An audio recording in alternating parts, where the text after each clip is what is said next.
ጾመ ፍልሰታ ምንድነው? ጾመ ፍልሰታ የምንጾመው እመቤታችን ፈልገን ነው። ደግሞ የሚገርማችሁ ነገር በቤተክርስቲያን ታሪክ የእመቤታችን የፍልሰቷን ጦም የሚጦሙ ሰዎች ወድቀው አያውቁም። እና አንዳንድ ጊዜ ግርም ነው የሚለኝ። እንዲያው ማለት ሰው ኃጢአተኛነቱን ካላወቀ ከቶኑ ከእግዚአብሔር መድረስ አይችልም። አይጥ ማለት የወዳም ምሳሌ፣ ያገኘውን የሚባላ ማለት ሁሉ ጋር የሚናከሰው ክፋት። አይጥ የራሷ ጥርስ እንዳያድግባት ላይ ጠቅማት እየሄደች ብዙ ነገር ታበላሻለች።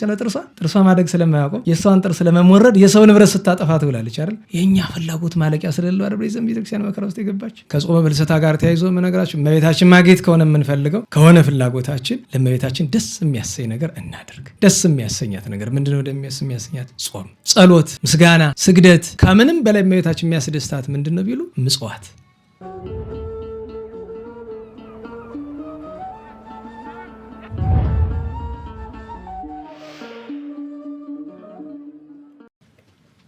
በስመ አብ ወወልድ ወመንፈስ ቅዱስ አሐዱ አምላክ። በስመ አብ ወወልድ ወመንፈስ ቅዱስ አሐዱ አምላክ።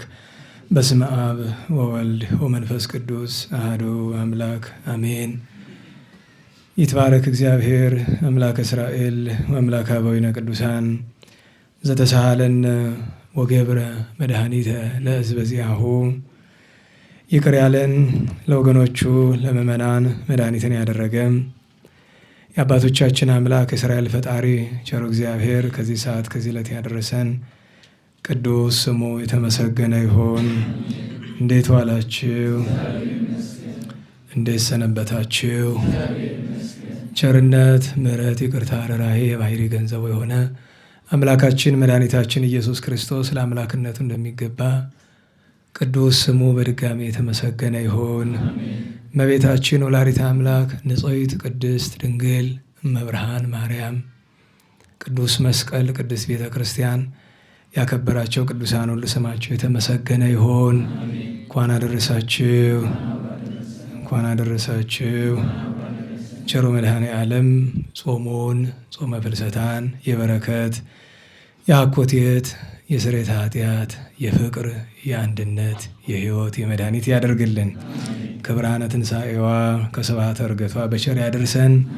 እንግዲህ እግዚአብሔር ፈቅዶ ወርኃ ነሐሴን 12ኛውን ወር የእመቤታችን የቅድስት ድንግል ማርያም ቅዱሳን ሐዋርያት የጾሙትን ጾም ዛሬ ጀምረናል። እንደ ወትሮው ሁሉ እግዚአብሔር ከፈቀደ ለ3 ሱባኤ ቃለ እግዚአብሔር እየተነጋገርን ስብሐተ እግዚአብሔር እያደረስን አምላካችንን እየለመንን እንቆያለን። በየዓመቱ አዲስ ርዕስ እናመጣለን። ነገረ ማርያምን ለመመልከት ባለፈው ዓመት ወላዲተ አምላክ በመዝሙረ ቅዱስ ዳዊት ብለን ጥቂት ትምህርት ተምረን ነበረ። ዘንድሮ ደግሞ በዘመን ከእርሱ ጥቂት ወረድ ብለን ስለ እርሷም ስለ ልጇም ብዙ ሐረገ ትንቢት የተናገረ አንደበቱ ፈለገ ትንቢት የሆነለት ልዑለ ቃል የተባለ ኢሳይያስ ነውና ስለ እመቤታችን ከተናገራቸው ኃይለ ቃላት ጥቂት መርጠን እንማራለን። ቅዱስ ኢሳይያስ ከ30 በላይ ጊዜ እሱ ብቻ ስለ እመቤታችን ክብር ገናናነት ደረቅ ሐዲስ ተናግሯል። ደረቅ ሐዲስ ማለት ምሳሌነት የሌለው በቀጥታ የተነገረ ሲሆን ማለት ነው። እና ስለዚህ የትምህርታችን ርዕስ ወላዲተ አምላክ በትንቢተ ኢሳይያስ የሚል ይሆናል። ለዛሬ መደበኛ ርዕሱን አናነሳው፣ መግቢያ ነው። ምክንያቱም ስለ ጾመ ፍልሰታ፣ ስለ አድርሽኝ፣ ስለ ቅዱሳን ሐዋርያት፣ ስለ ራሱ ስለ ኢሳይያስም መግቢያ የሚሆኑ ነገሮችን እናወሳለን።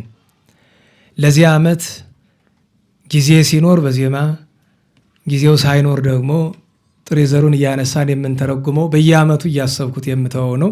ዘንድሮም ሙሉ እንደማንጨርሰው እርግጠኛ ነኝ። ግን ለቅምሻ ያክል መልክአ ውዳሴና መልክአ አንቀጸ ብርሃንን መልክአ አንቀጸ ብርሃን ያው ዲያቆናት አልለመዳችሁትም፣ ለምን እንደሆነ ይገርመኛል። እኔ መልክአ ውዳሴን ለኪደሉ ላይ ታቆሙታላችሁ እና ቀን በማጣቱ ነው ይባላል። ግን ጥንት የሚደረስ የነበረ የእሑድ መልክአ ውዳሴ ከተደረሰ አያይዞ ነው።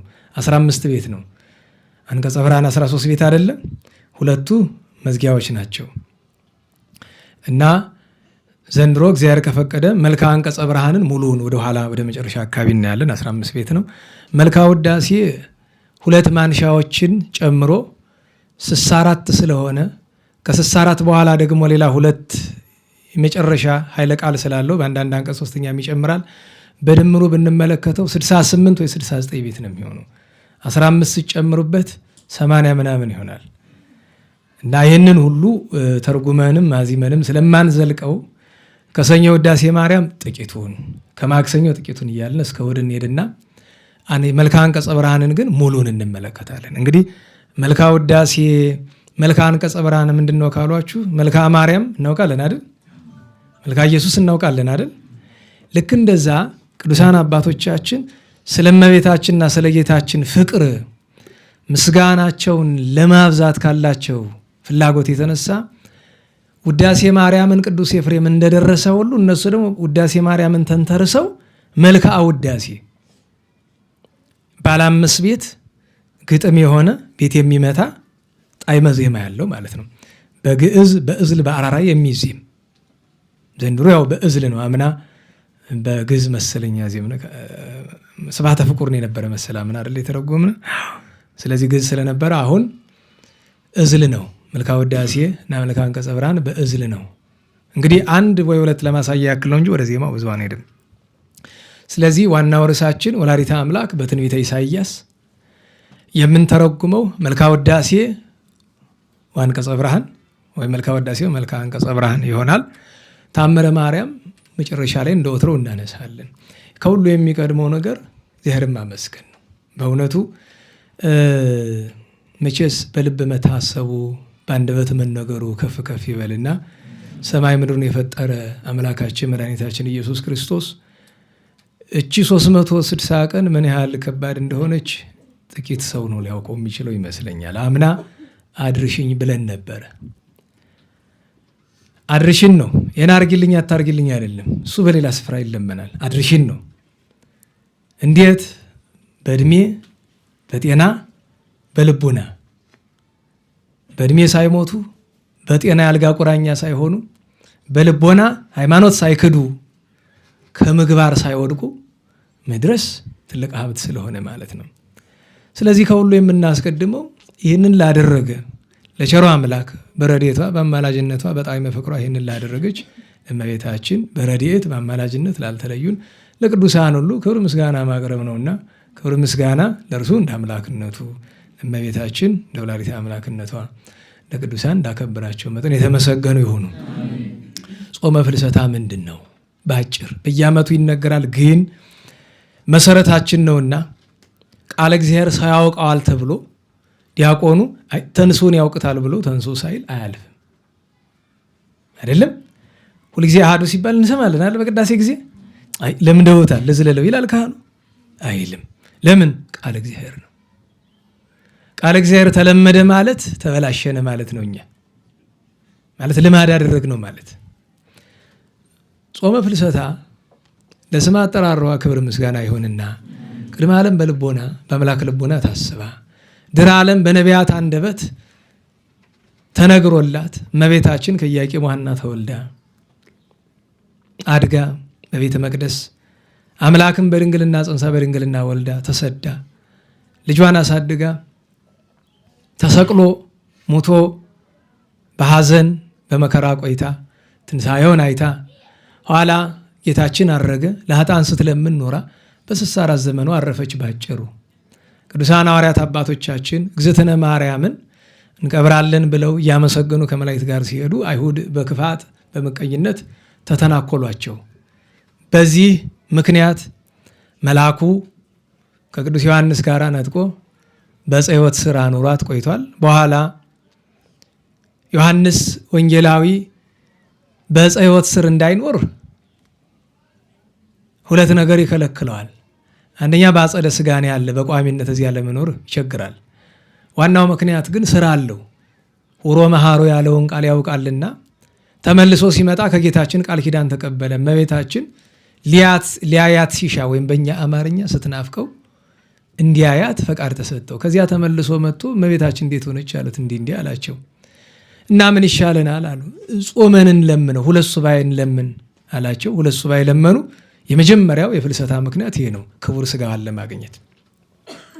በሁለተኛ ሱባኤ መጥቶ ሰጣቸው፣ ቀበሯት። ተነስታ ስታረግ ግን ቅዱስ ቶማስ ብቻ ነው ያያት። ቅዱስ ቶማስ መጥቶ ሲነግራቸው አዘኑ። በፊት ክቡር ሥጋዋን አተን አዘነ፣ አሁን ደግሞ እንዲህ ያለ ነገር ገጠመን። ያ ጾም ትልቅ ቁም ነገር ሰርቶልናልና እንድገመው፣ ትንሣኤዋን እርገቷን እንዲያሳየን ብለው አሁንም 2 ሱባኤ ጾሙ። 2 ሱባኤ ሲፈጽሙ ጌታችን መድኃኒታችን ኢየሱስ ክርስቶስ ደቀ መዛሙርቱን ይዟቸው ወደ ሰማይ ወጣ። አንድም ቢሉ ወደ ደብረ ዘይት እመቤታችን ይዞ ወረደ፣ አንድም ቢሉ እነሱን ይዟቸው ወጣ። በዚያ የእመቤታችን ትንሣኤ እርገት በደብረ ዘይት ነው ቢሉ ወደ ገነት ነው ያወጣቸው ቢሉ ወደ ሰማያት ያወጣቸው ወደ ሰማይ ነው ቢሉ ወደ ጽርሐ አርያም ወደ ልጇ ቀኝ ስታረጋዩት ደስ አላቸው። ዓለም ከተፈጠረ ዘመን ከተቆጠረ ከጌታ ትንሣኤና እርገት በቀር እንዲህ ያለ ደስታ አይተው አያውቁምና። በዚህ ምክንያት ቅዱሳን ሐዋርያት ለደቀ መዛሙርቶቻቸው እመቤታችን የምትሹ የምትወዱ ከሆነ ጾሙ ብለው 7 አጽዋማት ሲሰሩ አንዱ ጾመ ፍልሰታ ሆኗል። ጾመ ፍልሰታ የምንጾመው እመቤታችን ፈልገን ነው። ሌላ ምንም ምክንያት የለውም። እርሷን ለማግኘት ነው። 2 ጊዜም የጾሙ እነሱ ለማግኘት ነው። ኋላ ግን እንዲህ ያለ ዋጋ ያገኘንበት ነውና አንተውም ብለው በቋሚነት እነሱም ደቀ መዛሙርቶቻቸው የሚጾሙት ሆነዋል። እና የጾመ ፍልሰታ ምክንያቱ የጾሙ ባጭር ይሄ ነው። ታዲያ ጾመ ፍልሰታ አንድም የእመቤታችን ስለሆነ፣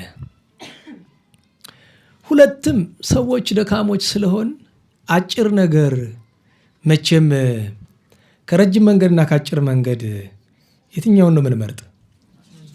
ንገሩኝ። የበለጠ የሚያበረታ ግን ረጅም መንገድ ነው አጭር መንገድ ነው? ረጅም ነው አይደለም? አጭር ነገር እንወዳለን። ጾም አጠር ሲል ግን የሚያስገርማችሁ ነገር ትናንትና በቀደም ትናንት ምንድን ነው ሐሙስ አይደለ? በቀደም ረቡዕ ነው። ቅበላ ነበር አይደል? ለ15 ቀንም ቅበላ። ጾሟ እኮ 11 ቀን ናት። ለምን 4 ቅዳሜና እሑድ ስላለው ያችኛዋ 3ኛዋም ቅዳሜ አትጾም፣ ፋሲካ ናት የእመቤታችን 11 ቀን ናት ጾሟ። እና በኋላ ግን ትዝ ሲለኝ ለነነዌ ቅበላ የሚያደርግ ማህበረሰብ አይ ለዚህማ አያስገርም ብዬ ዝም አልኩኝ።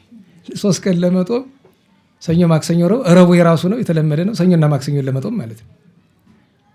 እና እኔ ያስገርመኛል አንዳንድ ጊዜ ባህላችን ውስጥ ክርስትና ገብቶ በጣም እንደጠቀመን ሁሉ ባህላችን ውስጥ ደግሞ ብዙ ያረቡ ነገሮች ገብተውብናል። እና የእመቤታችን የፍልሰታን ጦም አብዛኛው ኦርቶዶክሳዊ ይጦማል። ደግሞ የሚገርማችሁ ነገር በቤተክርስቲያን ታሪክ የእመቤታችን የፍልሰቷን ጦም የሚጦሙ ሰዎች ወድቀው አያውቁም። የሚያስገርመው ነገር በታሪክ ታውቃላችሁ አይደል? አንድ አይነ ስውር መምህር የእመቤታችን ፍልሰቷን ጥሪ ተጠርቶ ከደቀ መዝሙሩ ጋር ሲሄድ ማዕበል ከተተው። ጋኔን ወጥቶ ከጥልቁ ይዞት ገባ ወደ ውስጥ። ጥልቅ ነው፣ በጣም ሩቅ፣ ባህሩ በጣም ጥልቅ ነው።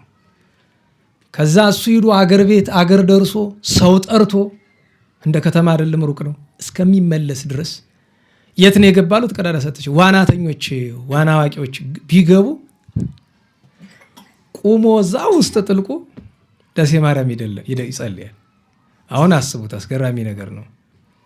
እና መጥቶ እነሱ ለማትረፍ ነው። እሱ ደግሞ አንተ ወግድልኝ፣ ጸሎት ላደርስበት፣ ጨርስበት፣ ምን አይነት ዳገባን ወደዚያ ወልልኝ እና አንተ ምንድን እና ኋላ ወጡት በኋላ ምን ሆነ ነው እንደዛ ያልክ ብሎ ሲል ውስጡኝ የምን ተጎዳውኝ ንግስት ቆማ እያመሰገንኩኝ ከሷ ለይታችሁ ታወጡኝ ብሎና ጾማንም ይሄስ ደግ ካህን ነው፣ ቅዱስ ካህን ነው።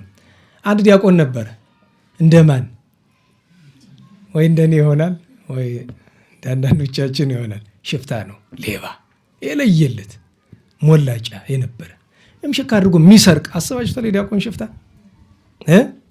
ዛሬ ዘንድሮ አለ የለም አላውቅም። ፍልሰታ ነው፣ ትችት የለም።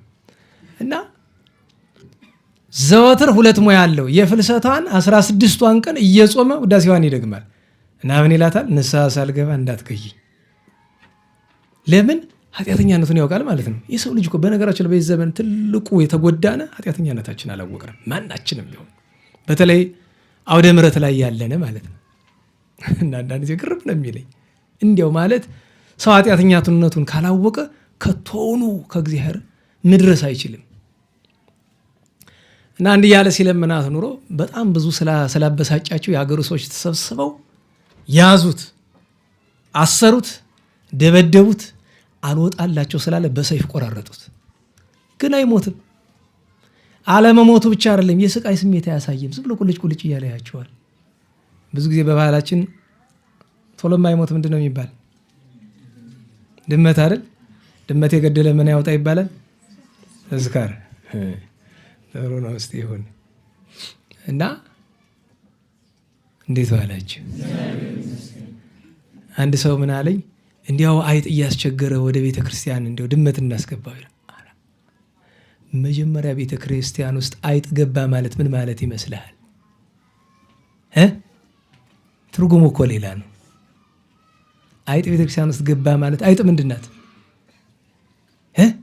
ያገኘችውን ሁሉ የምትበላ አይደል? ለምሳሌ በሳይንስ ስትማሩ ምን ይባላል? ቅጠል በል ነው ሳር በል ይባላል አይደል? ከዛ ደግሞ ምን አለ? ስጋ በል አይደል? ሶስተኛው ምንድን ነው? ሁለበል የሚባል ማለት ነው። ሰውና አይጥ ማለት ነው። አይጥ ማለት የሆዳም ምሳሌ፣ ያገኘውን የሚባላ ማለት ሁሉ ጋር የሚናከሰው ክፋት። አይጥ የራሷ ጥርስ እንዳያድግባት ላይ ጠቅማት እየሄደች ብዙ ነገር ታበላሻለች። አለ ጥርሷ ማደግ ስለማያውቀው የእሷን ጥርስ ለመሞረድ የሰው ንብረት ስታጠፋ ትውላለች አይደል? የእኛ ፍላጎት ማለቂያ ስለሌለው አይደል ዘንድ ቤተክርስቲያን መከራ ውስጥ የገባች። ይገርመኛል። አይጥ እንደዚህ እንስሳት አራዊት ቤተክርስቲያን ውስጥ ከገቡ መርዝ ማስቀመጥ የሚባል ነገር የለም በሃይማኖት። ድመት ማስገባት፣ ውሻ ማስገባት አይገቡም፣ ክልክል። ታዲያ ምንድነው መድኃኒት ከተባለ ንስሐ መግባት እና መጸለይ ነው። ምክንያቱም አጣጣሚ ሚካኤል ቤተክርስቲያን ታውቁታላችሁ? አጣጣሚ ሚካኤል አጣጣሚ የተባለ በአፄ ዳዊት ነው። ከዛ በኋላ ግን አንድ ጊዜ አገልጋዩ የካህናቱ ሊያገለግሉ ቤተክርስቲያን ይሄዳሉ። አጣጣሚ ሚካኤል ስብሐተ ፍቁር ሊቆሙ ሰዓታት ሊቆሙ ይገባሉ። ቤት ይግቡ፣ የሌሊት ወፍ ታውቃላችሁ? መጥቶ ትንሽ እንዳይመስላችሁ የቤተ ክርስቲያኑ በር፣ ግድግዳ፣ ክዳን ውስጡ ምንም ያልተሸፈነ አካል የለም፣ በእነሱ ተሸፍኗል። የሌሊት ወፍ ደግሞ ከባድ ነው። በነገራችሁ ላይ በጣም እስከ ሞት ድረስ የሚያደርስ አደጋ ማድረስ ትችላለች። ለ3 ቀን ቤተክርስቲያኑ ሳይከፈት ቀረ እና እነሱ የሚያስቡ በምን ችሎታ በምን ጥበብ ይሄን እናረቀው ነው። እና አንድ ቅዱስ ባህታዊ መንበረ መንግስት ነበሩ። ለሳቸው ሄደው ነግሯቸው፣ አይ እንዲያው ግን መቼ ነው ሰው የሆነ ነገር ሲፈጠር በእኔ ኃጢአት ሁሉ ነው የሚያስበው? ይኸውላችሁ ከቶኑ ንስሐ ካልገባችሁ እነዚህ የሌሊት ወፎች አይለቁም። ንስሐ ግቡና ምህላ ድርሱ፣ ኋላ ታያቸዋላችሁ። መልቀቅ አይደለም ተአምሩን ታያላችሁ አላችሁ። ንስሐ ገብቶ ከበው ምህላ ቢያደርሱ አገልጋዮቹ ህዝቡን ተሰብስበው ያ ሁሉ የሌሊት ወፍ አንድ አልተረፈም፣ ረገፈ ወደ መሬት። ሞተው ማለት በመርዝ ነው አይደለም፣ በድመት ነው አይደለም፣ በምህላና በንስሐ። በዚህ ምክንያት አጣጣሚ ሚካኤል ስም ቀርቶ ምን ተባለ? ወፍ አርግፍ ሚካኤል ተብሎ እኮ ለረጅም ጊዜ እንደዛ ሲጠራ ነበር አጣጣሚ የሚለው። በኋላ ግን የለም ጥንተ ስሙ አይጠፋብን ብለው ነው ወደ አጣጣሚ የተመለሰ። እና እንደዚህ አይነት ነገር ሲመጣ ይሄም አይኔ በደል አይደለ። በነገራችሁ ላይ ጸላዔ ሰናያትን ጸሎት አድርገን አይደለም እናደርገው? በንጹህ ጸሎት ይርቃል አይደል? ታዲያ ጸላዔ ሰናያትን የሚያረቅ ጸሎት አይጥና ጉበነ ማራቅ የቃቅተው ይመስላል። እና አንዳንድ ጊዜ ራስን መጠየቅ ጥሩ ነው። እንዴት ዋላችሁ? ምንድነው ያመጣው ይሁን ሁሉ ኮተት? እሺ ለሁሉም የፍልሰቷን ነገር እያነሳን ነው አይደል የነበርነ? እሺ ባጭር እናድርገው። በቃ ፍልሰቷ ይህንን ይመስላል። በዛው ግን ታሪክ ስላመጣን አያይዘን ያድርሽኝን ነገር ባጭር እናንሳ። የፍልሰት ጾመ ፍልሰታ ነገር እንዲያ ነው። ግን ከጾመ ፍልሰታ ጋር ተያይዞ እመነግራችሁ እመቤታችን ማግኘት ከሆነ የምንፈልገው ከሆነ ፍላጎታችን ለእመቤታችን ደስ የሚያሰኝ ነገር እናድርግ። ደስ የሚያሰኛት ነገር ምንድነው? ደስ የሚያሰኛት ጾም፣ ጸሎት፣ ምስጋና፣ ስግደት። ከምንም በላይ እመቤታችን የሚያስደስታት ምንድነው ቢሉ ምጽዋት፣ ለድሃ መራራት፣ ለባልንጀራ መራራት። ለምሳሌ አሁን እናንተም ብሆን ከዚህ ውጭ ላይ የአንዳንድ እንኳን እዘረጋው ነበር። ለምን? ዝናብ ሲዘንብ አንዳንዶቹ እንዳይመታቸው እኛ ቤት ስላለን። እናንተም ብሆን አረግ ነበር። አርጉ ብዬ አላዝም። ከፈቀዳችሁ አድርጉት። ዝናብ ላይ መጣም ይችላል፣ ሊመጣም ይችላል። ድንገት ግን ከመጣ ይዘረጋል። ምን ይባላል ይሄ? አስቡት። የታይታ ስራ አይደለም። ወንድሞቻችን እህቶቻችን ቃል እግዚአብሔር ፈልገው መጥቶ ዝናብ፣ እኛ ውስጥ ተቀምጠን ዝናብ። ከውጭ ያለው ደግሞ ዝናብ በማይኖርበት ጊዜ ሙቀት አለ አይደለም? ውጭ ያለው እኔ በጣም እንደው ጥሩ ነገር እነሱ እየሞቃቸው ነው ብሎ ቢያዝን ጥሩ ነው። በእርግጥ እቺ ከሙቀት አትቆጠርም። ለሁሉም የእመቤታችንን ክብር የእመቤታችንን ረድኤት ለማግኘት ብርሃነ ትንሣኤዋን ለማየት ከሆነ ደስ የሚያሰኛትን ነገር መሞከር ከምስጋናም ከሌላውም እና ታዲያ አድርሽኝ ምንድን ነው ከተባለ እንግዲህ የእመቤታችን ጾም እንዲያመቶ መጥቶ 17ኛው ክፍለ ዘመን ደረሰ። በ17ኛው ክፍለ ዘመን ከቤተ መንግስት ወገን ከሆኑ መካከል አንደኛው አፄ ዮስጦስ ናቸው። ለእመቤታችን ፍቅር ነበራቸው። ኋላ 18ኛው ክፍለ ዘመን ሲጀመር ማለትም በ1703 አፄ ቴዎፍሎስ ሰለስቱ ምዕትን የሰሩት ሲያርፉ እሳቸው በንጉስነት ተሾሙ። 5 ዓመት ቆዩ። ታዲያ በተሾሙበት ዘመን ላይ በዚህ በስናር ግዛት ማዶ በኑቢያ አካባቢ ዛሬ ሱዳን በሚባለው አረማውያን አንገብርም ብለው አስቸግረዋቸው ስለነበር እነሱ ለማስገበር ሲወጡ እመቤታችንን ለመኑ። ባጭር ስለት አደረጉ። ስለቱ ምንድን ነው? ጠላቶችን ድል ነስቼ በቸር ብመለስ ለከርሞ ብታደርሽኝ ዝክርሽን እዘክራለሁ፣ ቃል ኪዳንሽን አከብራለሁ ብሎ ተሳሉ። እግዚአብሔር ሰማቸው፣ እመቤታችን ፈጸመችላቸው። በዓመቱ ከቤተ መንግስት ጀመሩት ቀስ እያለ ምክንያቱም በኢትዮጵያ ታሪክ በውጭው ሀገር አይታችሁ ከሆነ ከታች ወደ ላይ ነው የሚሄድ። መጀመሪያ ምእመኑ የሆነ በጎ ነገር ይጀምራል፣ እየተንኳተተ ወደ ላይ ይሄዳል። ላይሄድም ይችላል፣ ነገስታቱ አንቀው ያስቀሩታል። በኢትዮጵያ ግን ከክርስትና ጀምሮ እንግዲህ መጀመሪያ ክርስትና ሲመጣ ቅዱስ ባኮስ መጥቶ እንደኬ ግርሳሞትን ነው አይደለም ያሳመናት፣ ቤተ መንግስት ነው የገባው። በአቡነ ሰላማ ዘመንም መጥቶ የት ነው የገባው? ቤተ መንግስት። ቀለላል ይሆናል። እዚያ በኋላ መተላለቅ የለም እርስ በርስ እኛ ሀገር ላይ። አድርሽኝም ንጉሱ ጀመሩት። አዋጅ አስነግሮ ህዝቡን ግድ አድርጎ አላሉም። ምሳሌነት ነው፣ አብነት ነው። መጀመሪያ መኳንንቱ ለህዝቡ አሳዩ። ይህንን ማድረግ ለነዳያን ማብላት፣ ዝክር መዘከር፣ ከርሞ አድርሽኝ እኔንም። ከዛ እንዴ ምን ይላሉ መኳንንት? ንጉሱን ያደረስሽ እኔንም አድርሽ፣ ያም ተነስቶ እኔንም አድርሽኝ፣ እንዲያ እያሉ ጎንደር በአድርሽኝ ተጥለቀለቀች። ከጎንደር ወጥቶም በመላ ሀገሪቱ ሄዶ ነበረ። በሌላው ስፍራ ምን እንዳጠፋው አላውቅም። እና አድርሽኝ ይሄ ነው፣ እመቤቴ ሆይ ለከርሞ አድርሽኝ ብሎ መሳል ነው። ስለቱን የምናደርገው አንድ ቀን ነው። ተግባሩ ግን 16ቱን ለበረታ 21ዱን ቀን ሊቀጥል ይችላል። ያ ሲደረግ ደግሞ ስርዓት አለው። ንጉሱ አይደል የጀመሩት? ስርዓት አለው። ምንጊዜም ቢሆን የካህናት አድርሽኝ ይኖራል፣ የዲያቆናት አድርሽኝ ይኖራል፣ የምዕመናን አድርሽኝ ይኖራል፣ የጋራም ይኖራል። ታዲያ ሲደረግ ምንጊዜም ቢሆን በሰፈር ከሆነ ቤተ እግዚአብሔር ከሆነ ቤተ እግዚአብሔር ነው። በሰፈር ከሆነ ግን ትልቅ ሰው ተመርጦ በሰፈሩ የተከበረ ሰው ይመረጣል። ሽማግሌ አስታራቂ የሆነ አባት ተመርጦ ከሱ ቤት ነው የሚጠጣ። እየተዞረ እንደሌላው ጽዋ አይደለም የሚጠጣ፣ አንድ ቤት ነው የሚጠጣው። እዚያ ይሆናል። እጣ ይወጣና ሁሉ ይደርሰዋል። የሌለው ካለ መዘክር የማይችል ካለ አይገደድም። እንዳይጠጣ ደግሞ አይከለከልም። እንደ ሰንበቴው ግድ ሙሴሁን አትሁን ክርክር የለውም። ሰንበቴ በነፃ አትጠጣትም። እቃ ታጥባለህ ምናምን ትሸከማለህ ነው አይደለም? ያ በጻድቃነ ዳጎይ ታሪክ ታውቁታላችኋል። የጻድቃነ ዳጎይ ታሪክ ላይ ችግር ነው። እሱን እቃ ጣቢ አድርገው አስገብቶት ሙሴ አድርገው አስገብቶት ጌታችን እንደገና ደግሞ በአምሳለ ነዳይ መጥቶ ሳያስተናግዱት ቀርተዋል። እግረ መንገዱንም አሁን ትናንት አቡነ ዮሐንስ ነበሩ። አቡነ ዮሐንስ የደብረ ዘመዳው አቡነ ዮሐንስ ጥቂት ቁራሽ ቂጣ ነበረቻቸው እራት የምትሆናቸው እና ያችን ቂጣ ይዞ ከአንዱ ገዳም ወደ አንዱ ገዳም ሄዳሉ። ትልቁ አባ ተጠምቀ መድኅን በዚያ ወራት ነበሩ፣ በዚያ በራያ አካባቢ እና ወደ እሳቸው ሲሄዱ አንዲት ልጅ ያቀፈች በጣም የተጎዳች ሴት ያሉ ስለ እግዝእትነ ማርያም ስለ ቸሩ ልጇ ብላ ትለምናቸዋለች። ያችን ናት ያለቻቸው። ሰጠዋት ሄዱ እና ሄደው ከአባ ተጠምቀ መድኅን በዓት ሲደርሱ አባ ተጠምቀ መድኅን ቁራሽ አወጡና የራሳቸውን እንካ ልጄ እችን ብላ አሉ። አይሆንም፣ እሱ ያንተ ፈንታ ነው፣ አንተ ብላ። ያንተ ፈንታስ ችግር የለውም፣ ሰጠው አልሰጠው ማለት አልፈልግም። ያንተን ፈንታማ ለአንዲት የተቸገረች ሴት እኮ ሰጠሃት። እንግዲህ የሰጠበት እኮ ሌላ ሀገር ነው እና አቡነ ተጠምቀ መድኅን ስለበቁ በብቃት ነው ያወቁት። እና አባቴ ያወቅከው አሉ። አዎ፣ ግን ያወቅኩት ለአንዲት ድሃ ሴት መስጠትህን አይደለም። እና ምንድን ነው? ያቺ ሴት ሰጠሃት ስትዞር በግርማ ከልጇ ጋር ስታርግ ማየቴን ነው ማስታወስ አሉ። በአምሳለ ነዳይ በረሃብተኛ በተጎዳች ሴት አምሳል ልጅ ታቅፋ ያያት የሰማይ ምድር ፈጣሪ እናቱ እመቤታችን ሕፃኑ በአምሳለ ሕፃን የተገለጠልህ ልጇ ነው ብለውታል። እና አንዳንዴ መንገድ ላይ የሚለምንን ሰው ማን እንደሆነ አናውቅም።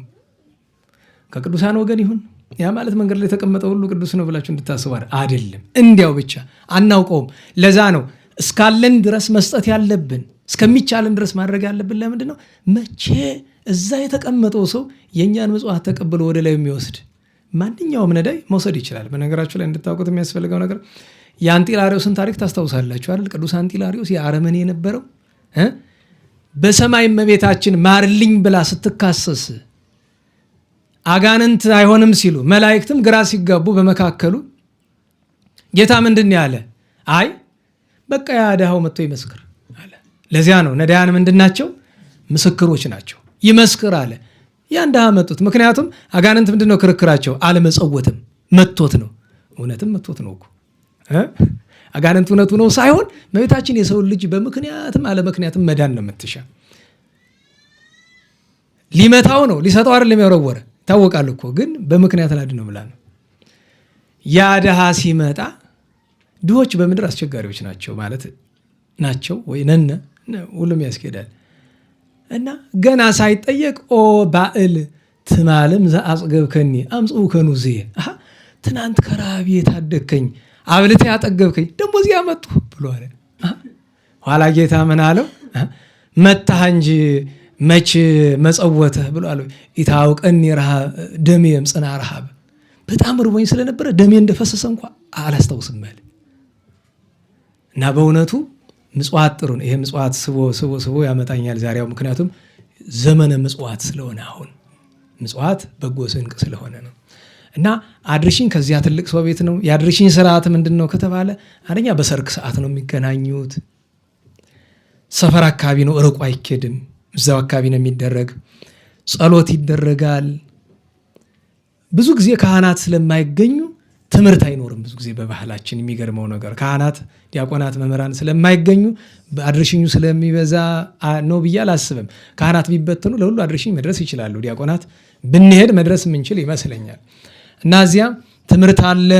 ከሁሉ በላይ ትልቁ ነገር ግን በዚያ ወቅት ትኩረት የሚስበው ምንድን ነው ከተባለ መዝሙሩ ነው። በነገራቸው ላይ መዝሙር እንደዚህ ዘመን ሳይዋረድ ማለት ነው። ዛሬ ታውቃላችሁ አይደል? መዝሙር ኢቨንት ሆኗል አይደል? እናንተ ሰውዬም እንደዚህ ያደርጋል አሉ። ዛሬ ነው የሰማሁኝ። ታው በሉት። ሰው ለምኖም ይበላል። በቃል እግዚአብሔር ላይ እኮ አይዘበትበትም። የሆነ ሴት ወለደች፣ ከበሮ ይዘህ እየዘመርክ ወደ ቤቷ እንዲህ ምን ያህል ብንንቀው ነው? እንዲሁ ስብሐተ እግዚአብሔር። የሆነ ሰው ከዩኒቨርሲቲ ዲግሪ ያዘ፣ ከበሮ ይዘህ የሆነ ነገር። ኧረ ተው መዝሙርን አትናቁት። ኧረ ክቡር ነገር ነው። ደህና ዋላችሁ። የመዝሙር ባለቤቱ ማን ነው? ንገሩኝ። ለመጀመሪያው ጊዜ ለፍጡር መዝሙር ሲሰጥ ለማን ነው የሰጠ? ተናገሩ እንጂ።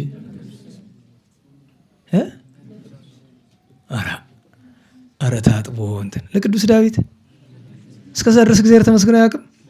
ቅዱስ ዳዊት እኮ ዓለም ከተፈጠረ ከ4500 ዓመት በኋላ የነበረ ሰው ነው። በሉ እንጂ ተናገሩ። በነገራችሁ ላይ በውሸት ማክበር አይቻልም። እንዲሁ ቅዱስ ዳዊትን ወደድን መስሏችሁ ከሆነ በውሸት አይሆንም። ተው ማታውቁ ከሆነ አናውቅም ነው የሚባል እንጂ ለመጀመሪያ ጊዜ መዝሙርን የሰጠ ለቅዱስ ዳዊት ነው። ስለዚህ ለማን ነው ንገሩኝ? ቅዱሳን መላእክት ከሰማይ በታች በምድር የሚዘምሩበት ብቸኛው ስፍራ የት ይመስላችኋል? ንገሩኝ።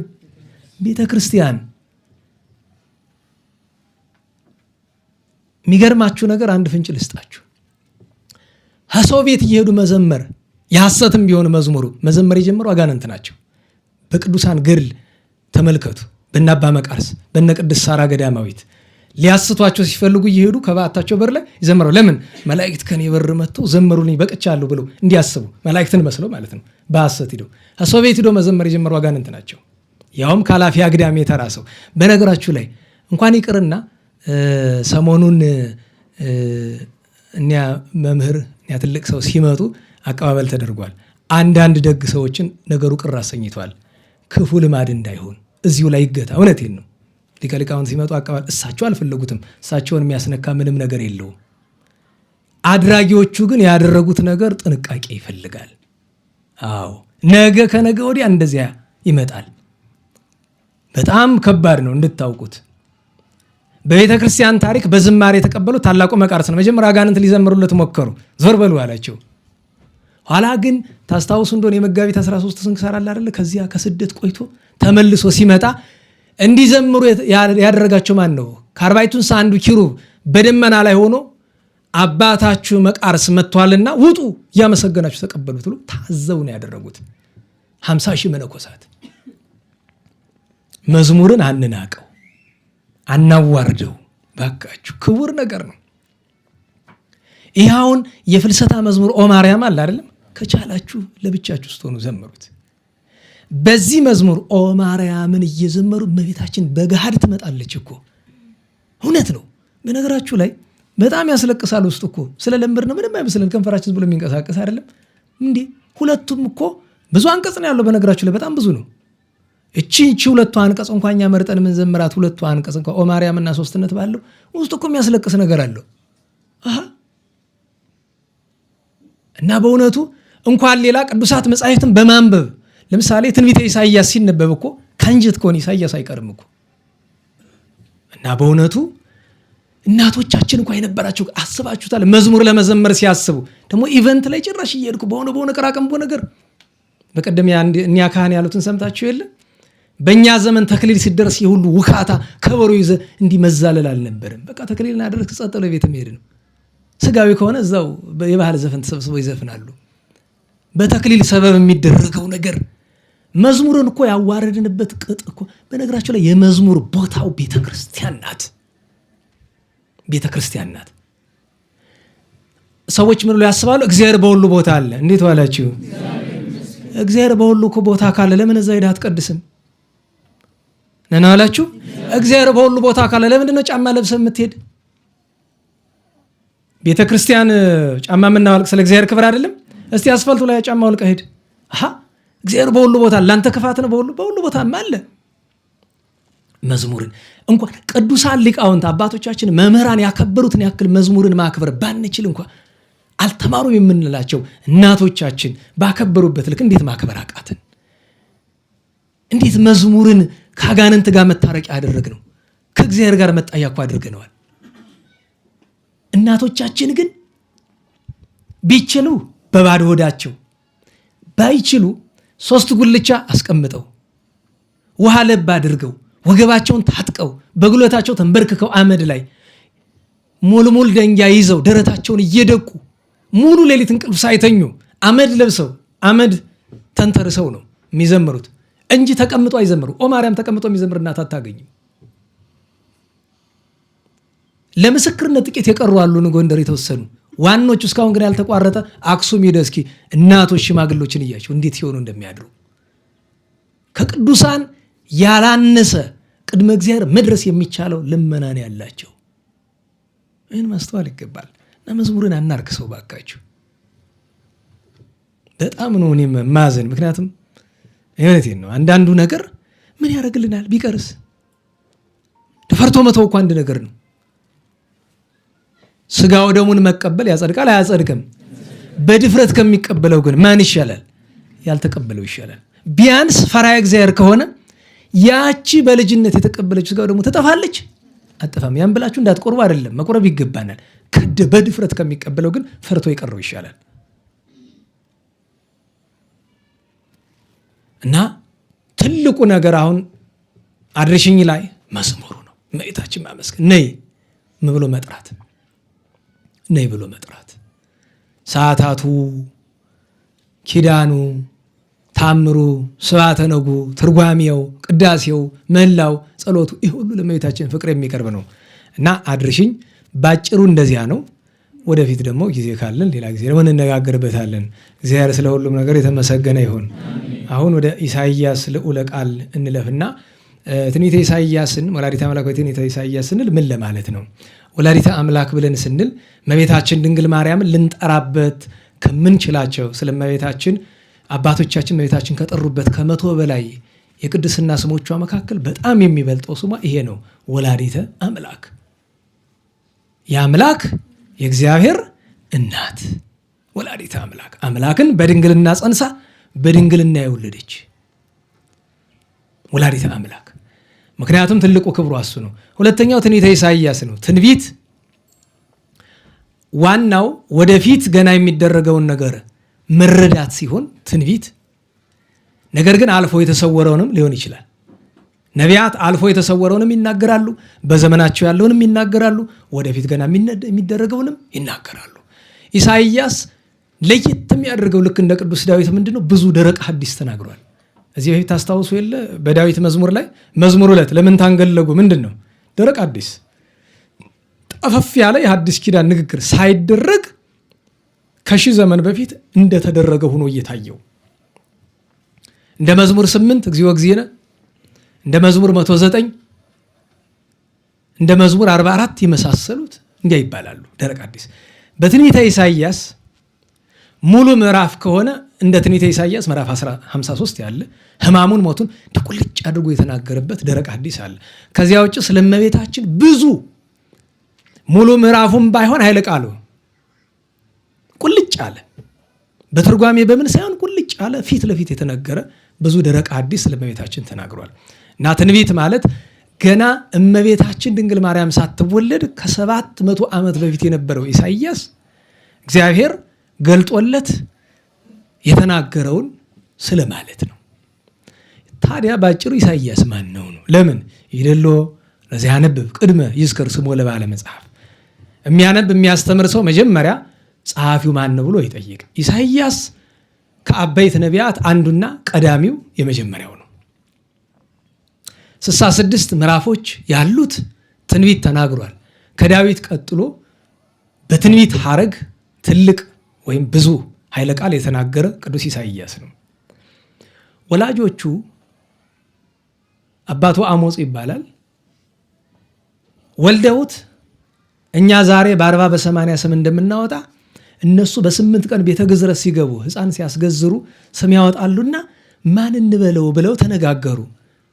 አሞጽ ኢሳይያስ እንበለው። ኢሳይያስ ማለት መድኃኒት ማለት ነው።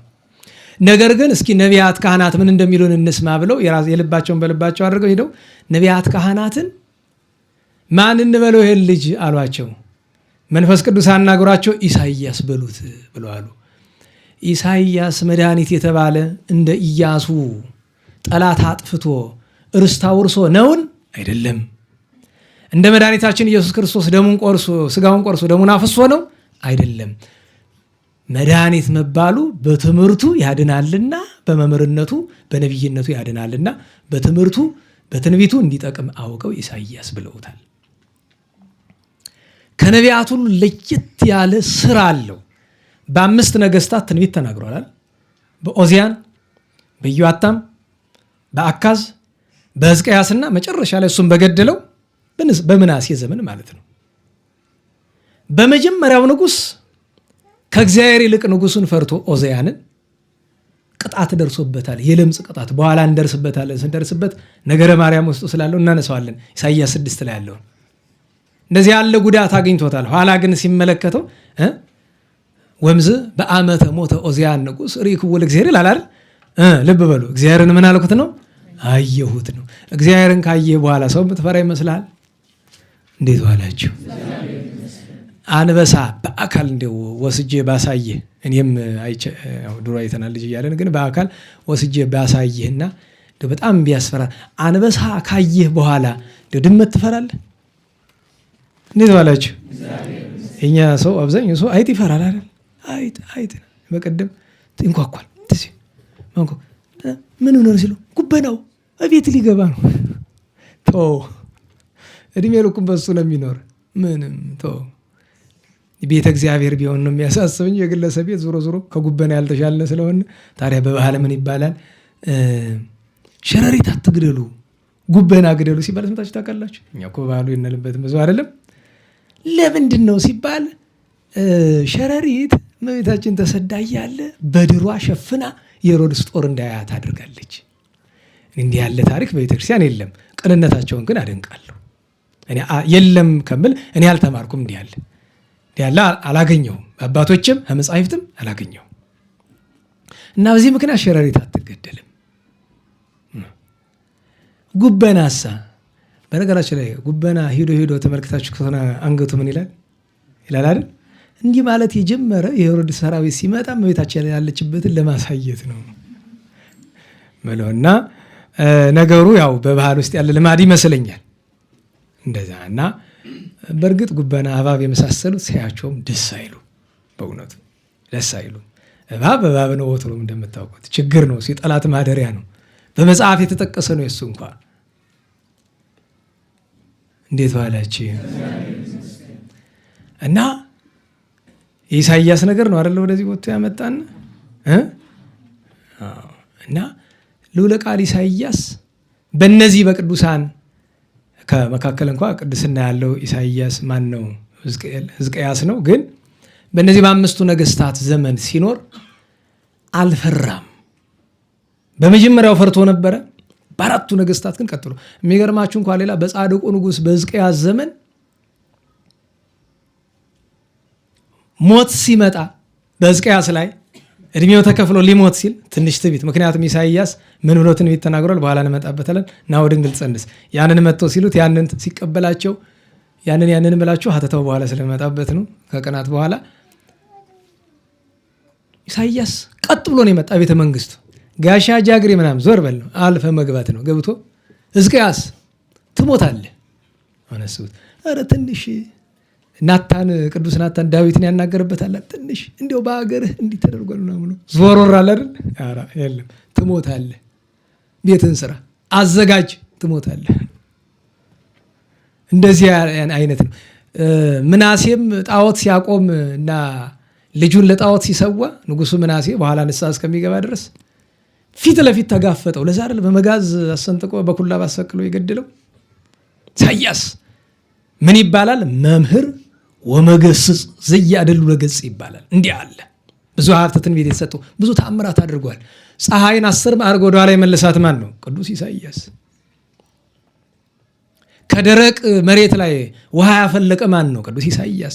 ድውያንን የፈወሰ ማን ነው? ቅዱስ ኢሳይያስ። ግን ለቅዱሳን የክብራቸው መገለጫ ሕይወታቸው ቅድስናቸው እንጂ ታምር አይደለም። ታምር ተጨማሪ መገለጫ ነው። ዋናው ጉዳይ ቅድስናቸው ነው። ለዚያ ነው ብዙ ጊዜ አይታችሁ ከሆነ ለምሳሌ አባታችን አብርሃም ድውይ ይፈወሰ ሲባል ሰምታችኋል? እንዴት ዋላችሁ? ሙት አነሳ ሲባል አይደል? ጎባጣ ቀና ሲባል። ግን እንደዚህ ያደረጉ ቅዱሳንን ሁሉ ይበልጣቸዋል። አያችሁ፣ ዋናው ነገር የቅዱሳን ሕይወታቸው ነው። ታምራት እግዚአብሔር ሲፈቅድ የሚደረግ ነገር ነው። ለሌላው ሰው ጥቅም የሚደረግ ነገር ነው እንጂ ታምራት ለነሱ የሚጠቅማቸው ነገር የለም። እና ቅዱስ ኢሳይያስ ይሄ ነው። ይሄ ታላቅ ነቢይ ስለ እመቤታችን ምን አለ? ከነገው ጀምሮ ከምዕራፍ 1 ጀምሮ እንመለከታለን። እግዚአብሔር አምላካችን የልዑለ ቃል ኢሳይያስን በረከት ያሳደርብን። ከዚህ በኋላ የምናደርገው ሰዓት ለመጠቀም ወደ ትርጉም እንሄድና ዛሬ ማንሻ ስለሆነ ስለ ፍልሰታ ጥቂት ብለናል። አንድ የረሳሁት ወደ ትርጉም ከመሄዳችን በፊት የዕለት በዓላት ሁልጊዜ የዕለት በዓላትን ሳናስታውስ አንሄድም። የዕለት በዓላት ብቻ ስን የትናንትን እንጨምር። ለምን እስከ ረቡዕ ያለውን እዚያኛው ጉባኤ አንስተናል። ትናንት ሐምሌ 30 አይደለም? በ30 ብዙ በዓላት ነበሩ። ትናንት ትልቁ መልአክ ቅዱስ መልአክ እስራኤሉ ወይም ቅዱስ ሱሪያል ቅዳሴ ቤቱ ነበረ። ታምራቱና ቅዳሴ ቤቱ ነው። ሐዋርያው ቅዱስ እንድርያስ ታምራቱ ነው። ለእስክንድሮስና ሮፎስ የሚባሉ ደቀ መዛሙርቱን ይዞ ጌታችን በአምሳለ ምንድነው የሚባል ሊቀ ሐመር የሚያስታውስ ሰው ጥሩ ነው። ምክንያቱም ጭንቅላቴ ላይ ኖቲያ የሚለው ነገር ነው ያለና በአምሳለ ሊቀ ሐመር ጎበዝ እንሸልምህ ሸልማችኋለን። በኋላ ስንጨርስ እስቲ ጎበዙን እያየነ ፍልሰታ ሲያልቅ ሊኖር ይችላል። ሳልዘነጋው እንዲያውም በዚያው ትዝ አለኝ የአባታችን አቡነ እስትንፋሰ ክርስቶስ ገድል ያላችሁ እስቲ ገድል ያለው ሰው አለ? ጻድቁ ከፍ አድርጉት እንጂ እሺ፣ አውርዱት ሌሎቻችሁ እንድትገሱ እዛ ያለላችሁ። ገዳሙን የላከ አንዲት እናት አሉ። ገዳሙ ልኳቸው እዚህ ጎንደር የምናውቃቸው ትልቅ ሰው ናቸው እና 600 ብር ነው።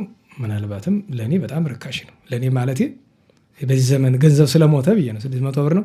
የጻድቁ አባታችንን እኔ በነገራችሁ ላይ ቤቴ ገድላቸው አለኝ፣ ግን ከሰው ወስጄው ነው በ90ዎቹ ማለት ነው። ለአንብበው ብዬ ወስጄ ስጠኝ አለኝ። አልሰጠህም። ለምን አለ? አንተ እኔን ነው የሚመስል ግዛ ከፈለክ ሂድና። ደግሞ እዛን ጊዜ አይገኝም። የዛን ጊዜ ድሮ ገድል ደግሞ እንዳሁኑ አይነት አይደለም እና በእውነቱ በዚህ ሀገር ብዙ ጥቅም ያገኙ አሉ። እንደዛ ስለሆነ 600 ብር ነው።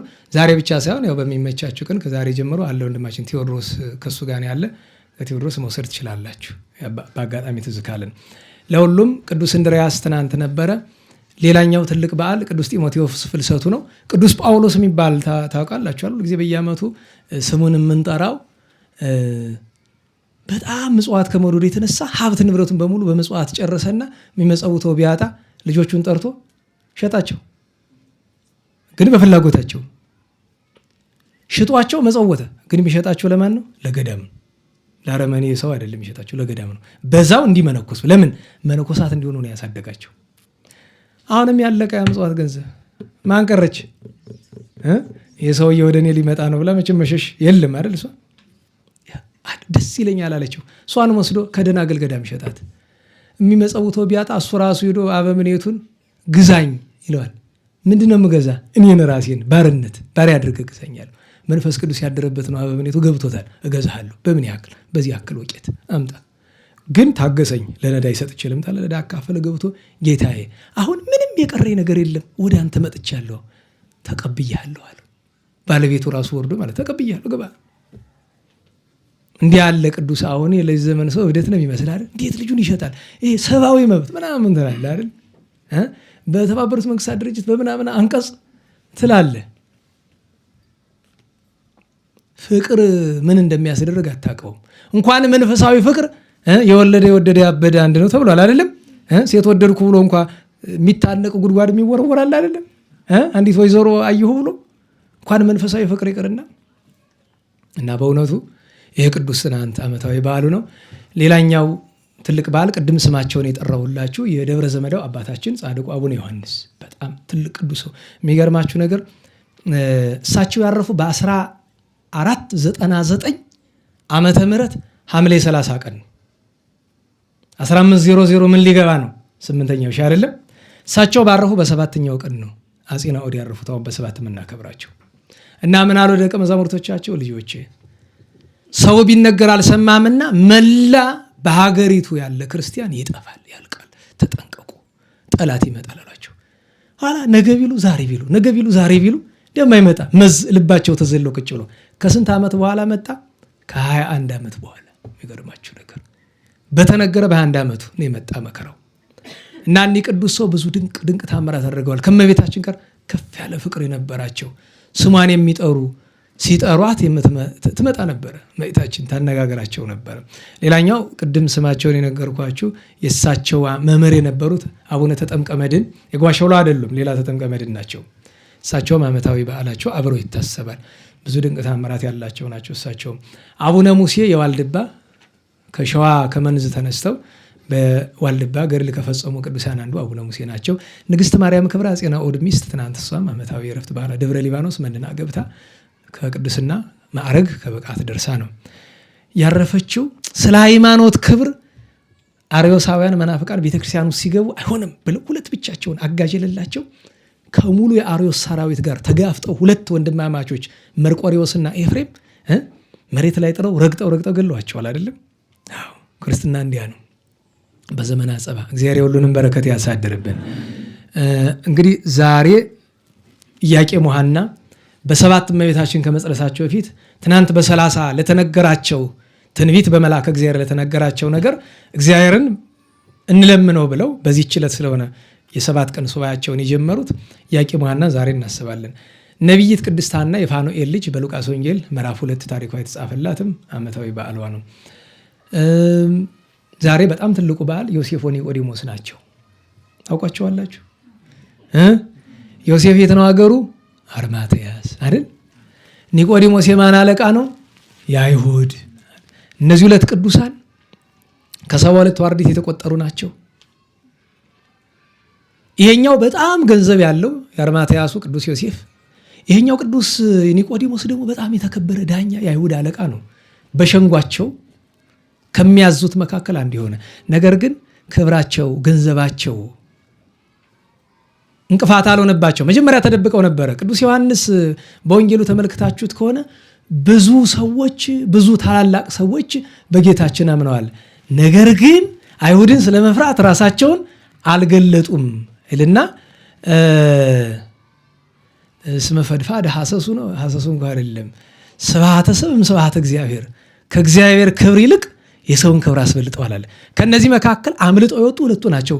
ጌታችን ለኛ ብሎ ሲሰቀልና እነሱን ከስጋው ሲለይ ከዚህ በላይ ምን አለ? መነገራችሁ እንዴት ዋላችሁ? አሁን በደርግ ዘመንም በምንም ሰው እየተገደለ ይጣላል አይደል? ማንስቶ መቅበር ክልክል ነው ነበር አለ። አንዳንድ ጊዜ አስባችሁ ከሞት በላይ ምን አለ? በቃ ምን አለ ከሞት በላይ? ኢየሱስ ሞቷል እኮ ሞታለች። ምን አለ? እና ከዚህ በላይ ምን አለ ብለው ወጥተው ከጲላጦስ ተካሰሱ። ስጠን ስጋውን እንቅበር ብለዋል። ቅበሩ አላቸው። በዚያ ምክንያት ብዙ ግፍ አግኝቷቸዋል። በነገራቸው ላይ ብዙ ግፍ አግኝቷቸዋል። ታዲያ ጌታችን መድኃኒታችን ኢየሱስ ክርስቶስን ሲገንዙት እኔ እንድታስቡት ዛሬ ቅዳሴ ላይ ሰምታችኋል። ኦ እግዚኦ በከመ አምያ መጨረሻ ላይ ምንድን ነው የሚለው? ወዘንተ ካህነ ዛሎ ምስሌ እንዘ ይተራዳኒ በዝንቱ ምስጢር ረሴነ ሎቱኒ ወሊተኒ ከመ ዮሴፍ ወኒቆዲሞስ ለገነዝዎ ለሥጋከ። አይ ከአንጀት ቢጸለይ እንዴት ነበረ በዓላቸው ነው። ዛሬ ዜማ ቢገባበትም ጥሩ ነበር በዓላቸው ስለሆነ።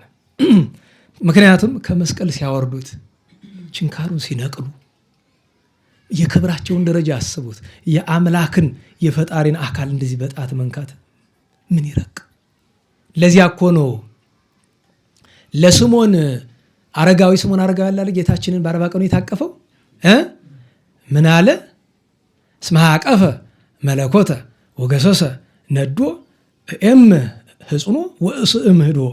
እጁን ባገኘሁት በሳምኩት፣ ለጎኑ ለታቀፈበት በሰገድኩ አለ።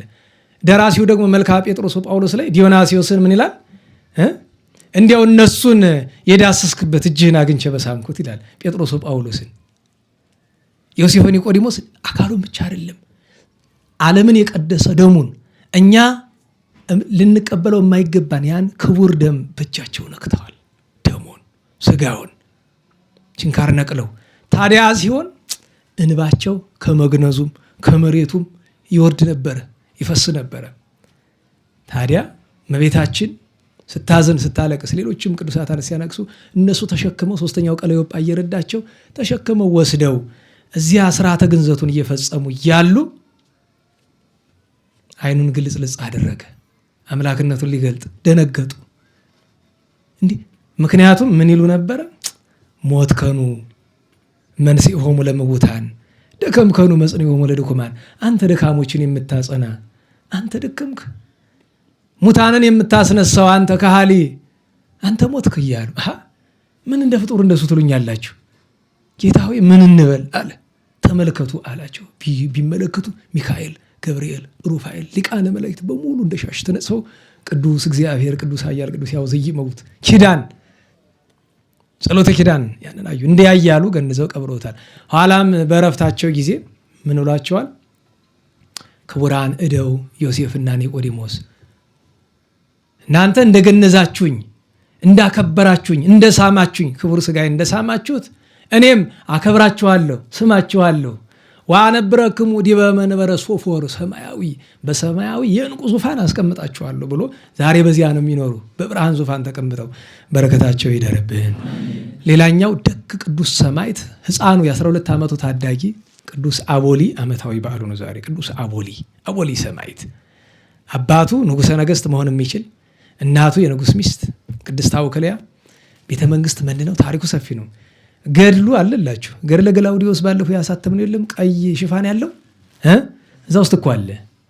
5 ገድል አለ በአንድ ያሳተምነው የ5 ቅዱሳን ሰማዕታት አንዱ ገድል የገድለ ዮስጦስ ወአቦሊ ወታውክልያ ነው። ይሄ ቅዱስ ከመከራው ብዛት የተነሳ ታውቃለህ የ12 ዓመት ሕፃን ቆዳውን ገፈው አሸዋ ሞልቶ አሸክበው ጨው እየቀቡ አዞረውታል አይደል? በሰዓት ሲያቃጥሉት እኮ ጣዖት አምላኪዎችን እሳቱ በልቷቸው እሱ ድኗል። ሕዋሳቱን ቆራርጠውታል።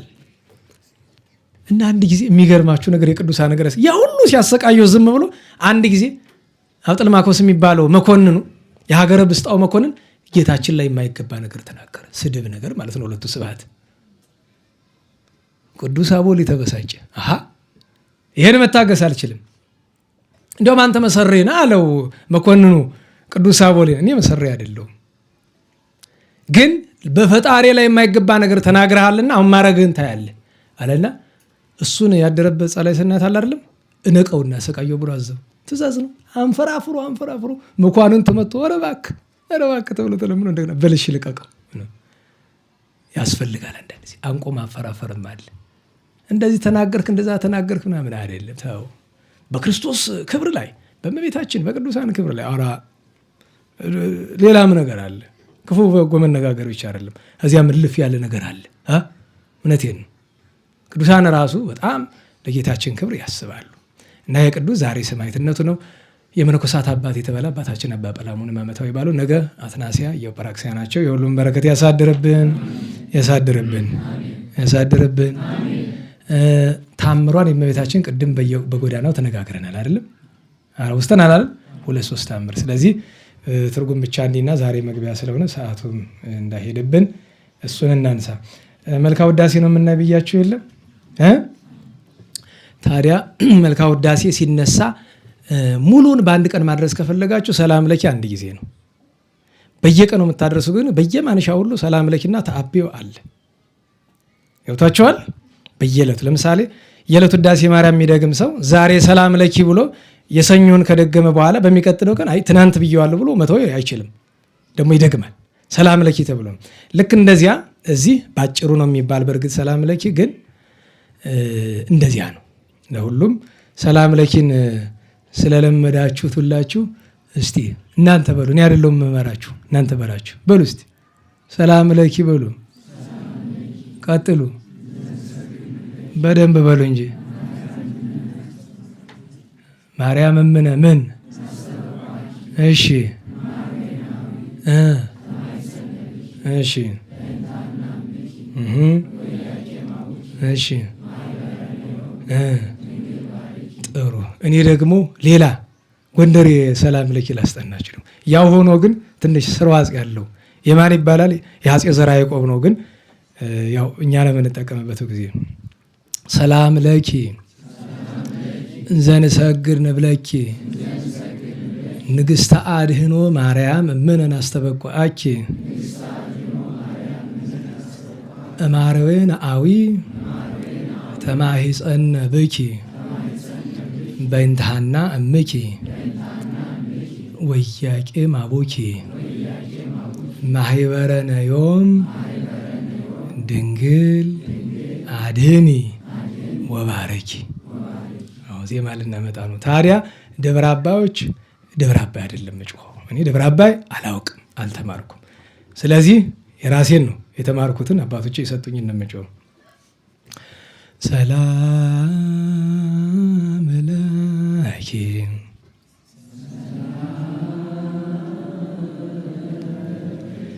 እንዘ ንሰግድ ንብለኪ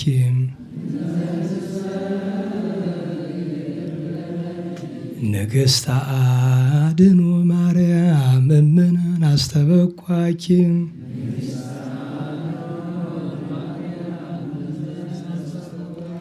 ንግሥተ አድኅኖ ማርያም እምነን አስተበቋኪ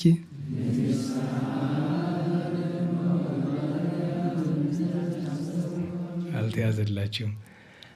እማርዌነ አዊ ተማሂፀነ ብኪ በእንተሃና እምኪ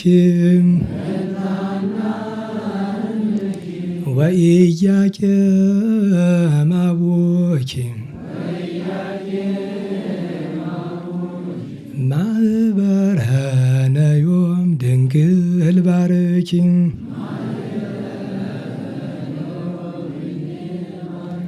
ታብዮ ነፍስየ መጠነ ህሊና የክለ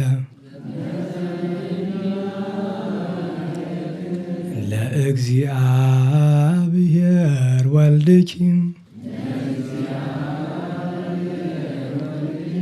ዘስሙ ልዑለ በእንቲአኪ ገብረ አብያተ ኃይለ ትሑታንኒ በትሕትናሁ አልዓለም ወለርሁባን አስገቦሙ እክለም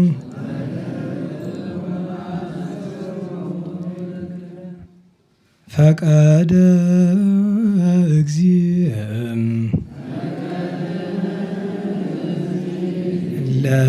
ለአዳም ያግዞም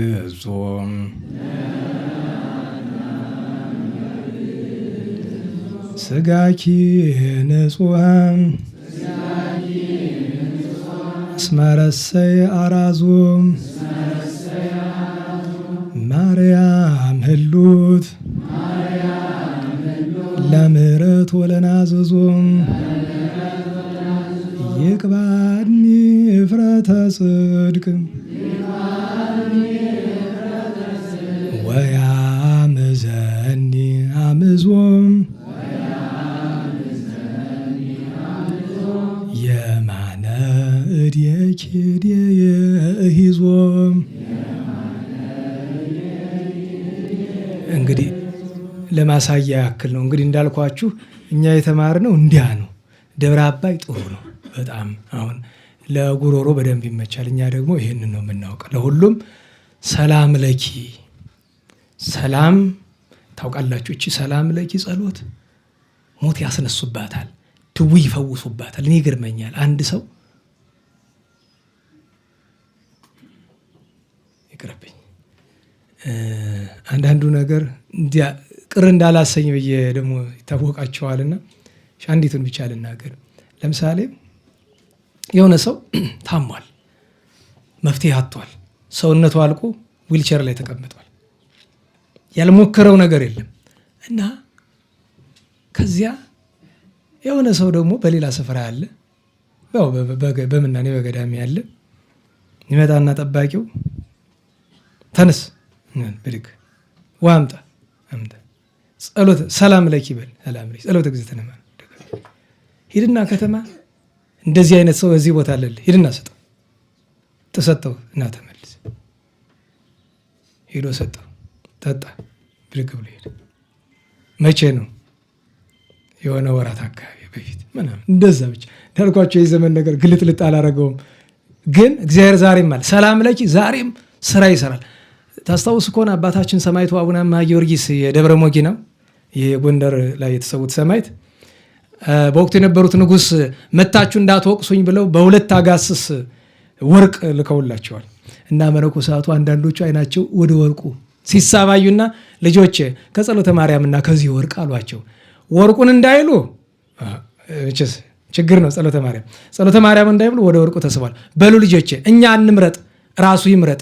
ሚዛን አምጡና ጸሎተ ማርያምና ይህንን ሁለት አጋስስ ወርቅ እንመዝነው። የሚበልጠውን እንወስዳለን። ወርቁ ከበለጠ ወርቁን፣ ጸሎቱ ከበለጠ ጸሎቱናል። እሺ አሉ። ትልቅ ሚዛን መጣ። ወርቁን በሙሉ ባንዱ አስቀመጡትና ሁለተኛው ሚዛን ባዶ ሆነ። በሉ እንውደቅ፣ ወድቀን ጸሎተ ማርያም እንድገማሉ። ሰላም ለኪ ብሎ ሲወድቁ ያ ወርቅ ወደ ላይ ቀሉ። ይሄ ባዶ ሰላም ለኪ የተደገመበት ወደ ታች ወረደ። መነኮሳቱ ያንን ወርቅ እያነሱ ዝንጀሮ በሚሮጥበት ገደል በሳት እየለበለቡ ወርውረውታል ይባላል። ምን ያደርጋል? ከሁሉ ጸሎተ ማርያም ይበልጣል። ጸሎተ ማርያም ደግሞ ሞት ያስነሱአሉ። ሰላም ለኪ ብለው እቺ ሰላም ለኪ ዋጋዋ ብዙ ነው እና ሰላም ለኪ ሰላም ማለት ክብር፣ ምስጋና፣ ሰላምታ፣ ስግደት ላንቺ ይሁን። እንዘንሰግድ ንብለኪ ይህንን የምንልሽ እየሰገድንልሽ ነው። ማርያም እምነ እናታችን ማርያም ናስተበቋኪ እንማልድሻለን፣ ለምንልሻለን። እማረቤነ አዊ ተማሂፀነ ብኪ ከአዳኝ ከክፉ ከሚያድን አውሬ በአንቺ ተማጽነናል። ታሪኩን ታውቆ የለ የአፄ ናኦድን ታሪክ አንድ ካህን በጥፋቱ ምክንያት በሞት ቀጥተውት ዘንዶ አንቋቸው አይደለ? ከአፄ ዘርዓ ያዕቆብ ማንሻውን ወስደው እሳቸው እንደገና ያደረሱት ከአዳኝ አውሬ የተባለ ዲያብሎስ ነው። አንድም ደዌ ነው፣ አንድም በቁሙ ዘንዶ ራሱ ነው። በእንተ አናምኪ ስለ እናትሽ ስለ ቅድስት ሐና ወኢያቄም አቡኪ ስለ አባትሽ ስለ ቅዱስ ኢያቄም ማህበረነ ዮም ድንግል ባርኪ። እንግዲህ ይሄ ጥሬ ዘሩ ነው። መሀል ላይ ግን ምን ያለው? ንግሥተ አድኅኖ። ይህን ያለው ማናቸው? አፄ ዘርዓ ያዕቆብ የማዳን ንግሥት የሆንሽ እመቤታችን አሉና መጨረሻ ላይ ማህበረ ነዮም ድንግል አድህን ይባርኪ ማህበራችን መባረክ ብቻ አይደለም አድኝልን ታደጊልን ብለዋል። በአንዳንድ አንቀጽ አባቶቻችን ማህበረነ ወትረ ድንግል ባርኪ የሚሉ ደግሞ አሉ። ለዘወትር ባርኪልን አንቀጹ በየስፍራው ነው። ከዚያ ተአብዮ ነፍሴ ለእግዚአብሔር ምክንያቱም ተአብዮ ነፍሴ እመቤታችን ጸሎት አለ አይደለም እሱንም ራሱ መልክ ሰርተውለት 5 አንቀጽ አድርገውት ማለት ነው። ተአብዮ ነፍሴ ሰውነቴ እግዚአብሔርን ከፍ ከፍ ታደርገዋለች ታመሰግናለች። እንዴት ላይ መጠን ህሊና የክለ አይምሮ በሚችለው መጠን በችሎታዬ ፍጡር ችሎታው በመጠን ነውና ለእግዚአብሔር ወልድኪ ዘስሙ ልዑለ ባህሪ የተባለ ልጅሽ እግዚአብሔርን ሰውነቴ በችሎታዋ መጠን ከፍ ከፍ ታደርገዋለች። በእንቲአኪ ገብረ አብያተ ኃይለ ስለ አንቺ ድንቅ ድንቅ ተአምራትን አደረገ። ትሑታንኒ በትሕትናሁ አላለ ራሱን ዝቅ አድርጎ የተዋረዱትን ከፍ አድርጋቸው። ወለርሁባን አጽገቦሙ እክለ ሁሉ አይለቃሉ ጸሎተ ማርያም ላይ አለ። ለተራቡት ደግሞ ከበረከቱ እህልን አጠገባቸው። ምስጢር አለው ሀተት አለው ግን ሰዓት ስለማይመች በጥሬ ትርጉም ነው የሚሄድ። ከዚያ የሰኞ ውዳሴ ማርያም ምንድን ነው የሚለው? ፈቀደ እግዚ ያገዞ ለአዳም ነው አይደል? ዜማ ላይ ምን ይለዋል? ፈቀደ እግዚ ለአዳም ያገዞ ቤት እንዲመታለት ጌታ አዳምን ነፃ ሊያወጣው ወደደ። ስጋኪ ንጹሐ አመረሰ አራዙ እስመም ይላል። ያንቺን ንጹህ ስጋ መጎናጸፊያ ባደረገ ጊዜ በጥሬ ዘር በምስጢሩ ግን በተዋሃደ ጊዜ አዳምን ያድነው ዘንድ ነፃ ያወጣው ዘንድ ወደደ። ማርያም ህሉት ለምህረት ወለናዞ ይቅር ለማለት ለማጽናናት እመቤታችን ዘወትር አንቺ ነሽ ማትለወጪ ነዋሪ ነሽ ይላልና ይቅባኒ እፍረተ ጽድቅ የእውነት የጽድቅ የቅድስናን ሽቱ ይቅባኝ ወያመዘን ያመዞ ማጣፈጥን ያጣፍጠኛል ማለትም የተወደድኩ እንደሆን ነገሬ ሰውነቴ የተወደደ እንዲሆን ያድርግ ነው። የማነ እድየኪ እድየ ይዞ በቀኝ እጅሽ እጄን ይዘሽ አድርጊልኝ ነው ነገሩ። በጥሬ ዘር አንድ እንጨምር። ለሔዋን ምን ከይሲዛ ሳታ ከይሲ አሳታት እናታችን ሔዋን እግዚአብሔርን አዘዛኪ ያኪ በወልዶታ አንቺን በመውለዷ እግዚአብሔር እርሷን አጽናናት። ማርያም ድንግል ማርያም ርግበ ኤፍራታ የኤፍራታ ርግብ የተባለሽ በኤፍራታ አምላክን የወለድሽ አንድም ኤፍራታ የተባለሽ አንድም ርግበ ኤፍራታ የሆነሽ እመቤታችን አንቺ ማርያም ነሽ፣ አንቺ ድንግል ነሽ። ምስለ ሕይወትኪ አስተዛወጊ ሕይወታ ከቤት አሉ ነፍሴ ባይቲታ ነፍሴ በኋላ በገሃነመ እሳት ብቻዋን እንዳትኖር ያንቺ ወገን አድርጊያትና ከአንቺ ጋር በርስቱ በመንግስቱ አኖሪያት ብሎ ይለመናል ደራሲ። ለዛሬ እዚሁ ላይ እንግታ። የእግዚአብሔር አምላካችን ቸርነቱ የእመቤታችን ጣዕመ ፍቅሯ የቅዱሳን ሁሉ በረከታቸው ይደርብን። የሰማነውን በዝነ ልቦናችን ይሳልልን ያሳድርልን። እንደ አስተያየት ምናልባት ስለ ድንኳን እንደተናገርኩት ምህላውን ዝም ብዬ ሳስበው ሰዓቱም ደህና ነው እንዲያው ዝናብ ካላስቸገረ በቀር 10 ጉዳይ እንዲያው በምን አስቤው ነው ሰው አስቀድሶ ሄዶ እህል ቀምሶ ለመምጣት እንዲያው ድንገት እንዲያው የሚከብድ ከሆነ በእርግጥ አንዳንድ ወንድሞቻችን አሉ መጥተው ቀድመው የሚጀምሩ ግን በጣም አይቅደም። እንዲያው በተለይ መስባክ ባለበት ቀን ያው ሩብ ጉዳይ እንደዚያ ቢሆን አሁን በ4 በ9 12 በመሳሰለው ማለት ነው። በመደበኛው ግን ያው ለነገሩ ሲዘገጃጅ ምን ሲል 10 ጉዳይ መሆኑ አይቀርም። እሺ ይሁን እሱን። በተረፈው ግን በየቤታችሁ አድርሽኝ ጠጡ። ይሄ ዋናው ነው የቤተ እግዚአብሔሩ። ግን በቤታችሁ ጠጡ ጥሩ ነው። ብታጡ እንኳ ቤታችሁ ብቻችሁን ከሆናችሁ ውሃ አስቀምጣችሁ ጸሎተ ማርያም ደግማችሁ ለራሳችሁ ጠጡት። ጨርሳችሁ አትጠጡት። እያተረፋችሁ ገብታችኋል። ለብቻ እንኳ ይጠጣል። ሰው ካጣ አድርሽኝ ለብቻም ይጠጣል። ሰው ከሌለ ግን ሰው የሌለበት ምድረ በዳ አይደለም የምንኖረው አይደል? እና ደግሞ ትንሽ ኩራት ምናምን ጥሩ አይደለም። እዚህ በስርዓት ሁሉ ነገር ስለሚደረግ ቤት የሚደረገውን ነገር አትናቁት። ዘፈን አላስፈላጊ የሆኑ ነገሮችን ተው በሏቸው። የሚሰሙ ከሆነ አልሰሙ እንግዲህ እንዴት ይሆናል? ግን እዚህ ይህንን ስለምናደርግ ቤት ያለው ይሄ ከዚያኛው ይበልጣል ብላችሁ አታስቡ። ከእንጀት ከተያዘ አድርሽኝ ግን ይሄ ልዩነቱ ምንድነው? ቤተ እግዚአብሔር ላይ መሆኑና በሙሉ መንፈሳዊ ስርዓት መደረጉ ነው። እግዚአብሔር አምላካችን ለብርሃነ ትንሣኤዋ በሰላም ያደርሰን። ስብሐት ለእግዚአብሔር ልዑል ወለወላዲቱ ድንግል ወለመስቀሉ ክቡር ዘጻሳይል አሜን።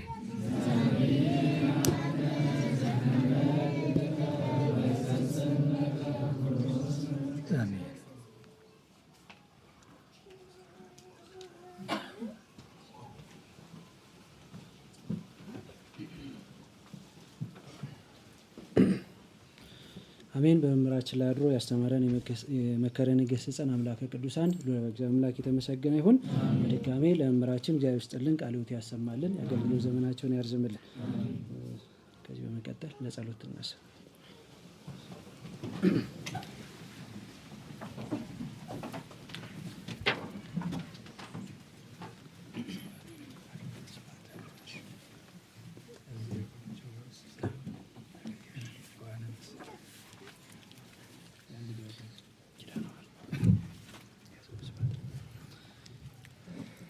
ስብሐት ለአብ ስብሐት ለወልድ ስብሐት ለመንፈስ ቅዱስ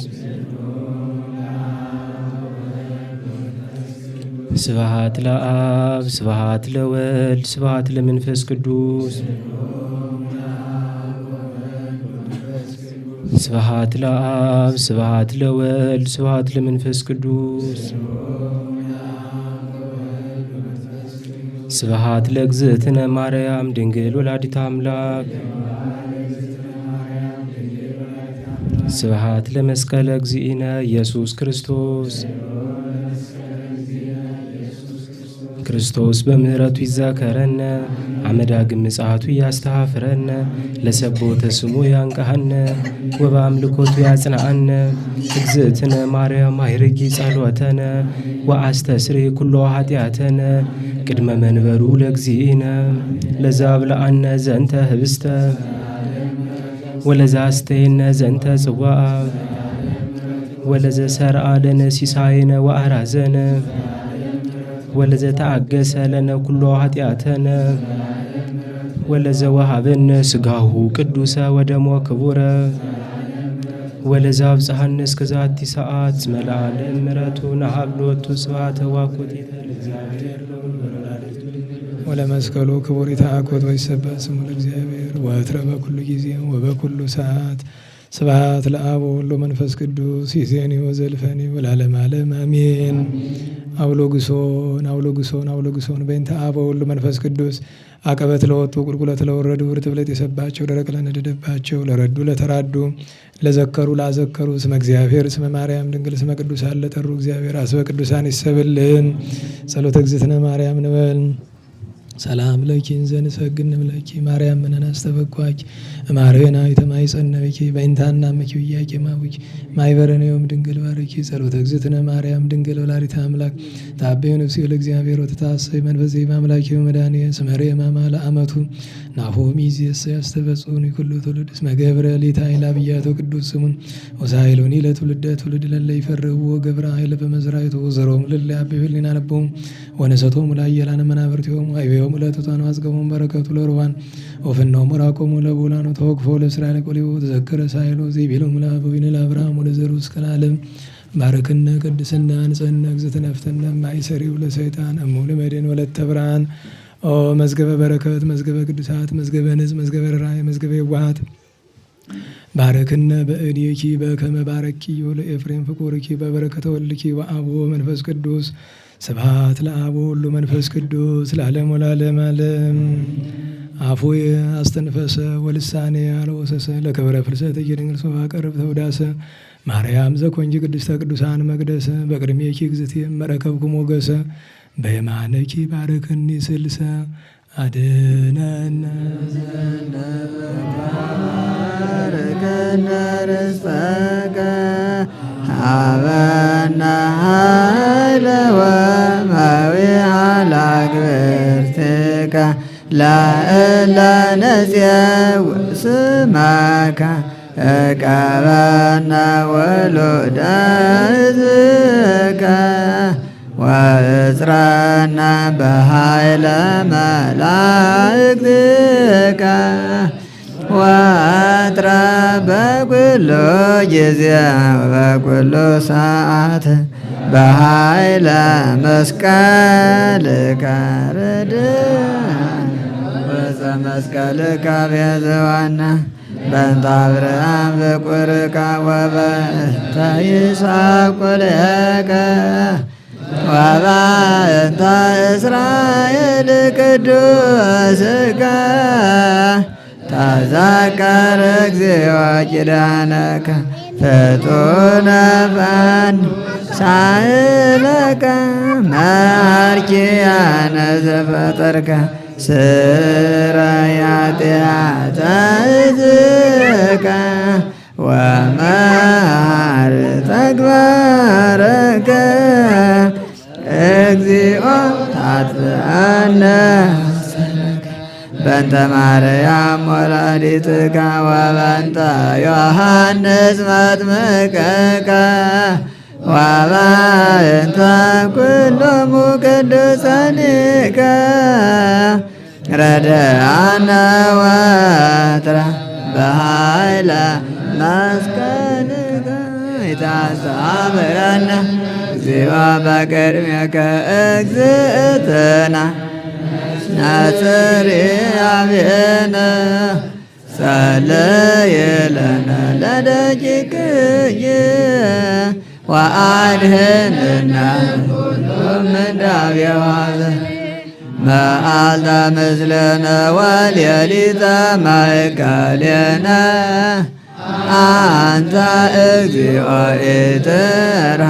ኢትርሐቅብኔነ ሃሎ ምስልነ ረዳኤ ኮነነ ኢትግድባነ ወኢትመንነነ አምላከ ሰላም ተራዳነ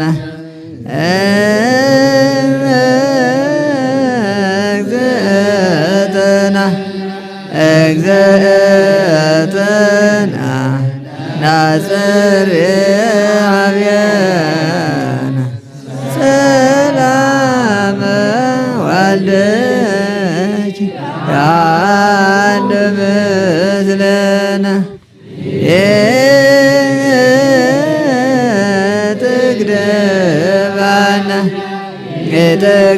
ኢትግድባነ ወኢትመንነነ አምላከ ሰላም ተራድአነ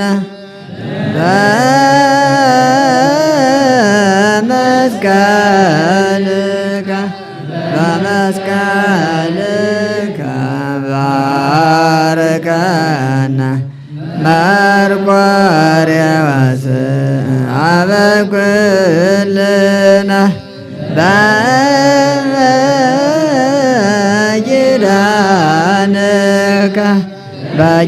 በኪዳንከ ተማህፀነ አብየ እግዚእ አበኩልነ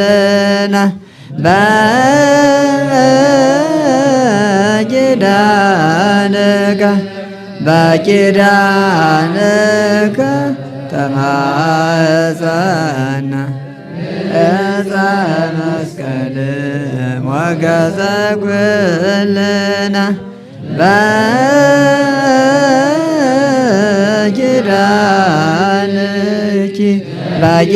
በኪዳንኪ ተማህፀነ ወላዲተ አምላክ እመኩል።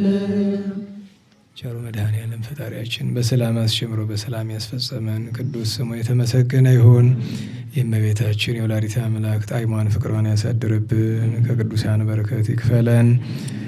ጾሙን ተረፈ ዘመኑን ተረፈ ክረምቱን ይባርክልን። ጾመ ለማበርከት ያብቃን። ከብርሃነ ዕርገቷ በቸር ያደርሰን። ስለ ቅዱሳን ብሎ ከታዘዘ መቅሰፍት ከነደደ እሳት ከዕለት እኪት ከዘመነ መንሱት ከግራ ቁመት ይሰውረን። ጸጋውን ክብሩን ቸርነቱን ያልብሰን። የመምህራችን የገብረ ኪዳን ወንድማችን ፍቅረ ሥላሴ ወገኖቻችን ያረፉትን ሁሉ ነፍሳቸውን በአብርሃም በይስሐቅ በያዕቆብ አጠገብ ያኖርልን። በመከራ ያሉ አስቡን አትርሱን ያሉን ሁሉ በቸርነቱ ያስብልን። ሰላም ያዋለን ቸሩ መድኃኔዓለም ተረፈ መዓልቱን ባርኮ ሰላም ያሳድረን። አቡነ ዘበሰማያት እንበል። ይትቀደስ ስምከ ትምጻእ መንግሥትከ ወይኩን ፈቃድከ በከመ በሰማይ ከማሁ በምድር ሲሳየነ ዘለለ ዕለትነ ህድግ ለነ አበሳነ ወጌጋየነ ከመ ንሕነኒ ንህድግ ለዘአበሰ ለነ ኢታብአነ እግዚኦ ውስተ መንሱት እለ አድኅነነ ወባልሐነም ኩሉ እኩይ እስመ ዚአከ ይእቲ መንግሥት ኃይል ወስብሐት። በሰላመ ቅዱስ ገብርኤል መልአክ ወእግዝእትየ ማርያም ሰላም ለኪ ድንግል በኅሊናኪ ወድንግል በሥጋኪ እመ እግዚአብሔር ጸባኦት ሰላም ለኪ ቦረክት አንቲ እምአንስት ወቡሩክ ፍሬ ከርሥኪ ተፈሥሒ ፍሥሕት ኦ ምልዕተ ጸጋ እግዚአብሔር ምስሌኪ ሰአሊ ወጸልዪ ለነ ምሕረተ በፍቁር ወልድኪ ኢየሱስ ክርስቶስ ከመ ይስረይ ለነ ኃጣውኢነ ተማኅፀነ ብኪ። ስብሐት ለአብ ስብሐት ለወልድ ስብሐት ለመንፈስ ቅዱስ ይእዜኒ ወዘልፈኒ ወለዓለመ ዓለም አሜን።